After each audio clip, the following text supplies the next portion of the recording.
This one is getting a wider release this weekend, so let's talk about it. This is the new Japanese horror film distributed by Neon and is based off of a popular Japanese indie game of the same name. For anyone that doesn't know, this is like a creepypasta backrooms type story. And in terms of what it's just trying to sell you off the tin, I think it really does work. I think as a high concept kind of bottle horror film, it is very well executed. Simple premise, simple execution, but very technically well made and smartly executed.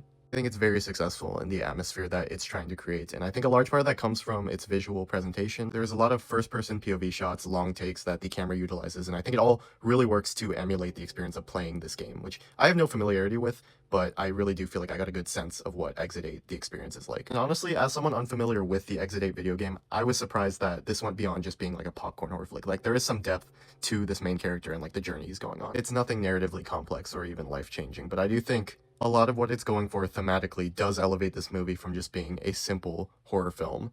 And I do believe that it raises some very interesting moral and existential questions. And this might be strange, but I'm being kind of reminded of how the drama by Christopher Borgli is also being talked about. A lot of the conversation around Exit 8 and just the thematic breakdown around this film seems to be very politically charged. And I personally did not take away a lot of those same nuances or interpretations from this film. Yes, I think it's totally valid to take away some of these points, but me personally, I didn't get that from this movie. The imagery, a lot of the dialogue is like just vague enough to where I feel like it could go either direction. And that might be a criticism to a lot of people. Honestly, it didn't bother me that much. And as much as I do praise the bottle movie experience of Exit 8, I will say that is also points against the film. I don't think this is one that I'm ever going to revisit. I had a great time with it initially, but I do have to say it is a very monotonous, repetitive experience. And I do think it really works upon that first watch, but I think I took away everything I needed with that first watch, and I won't get anything more from seeing it again. And yeah, that's really all I had to say. I'd recommend this one for sure, giving this one a solid 7 out of 10, 3.5 stars. Last thing I'll say is that I am feeling like the main character in this movie because I have been sick for the past week, and I have not been able to leave the house for over 24 hours, and I'm going literally insane!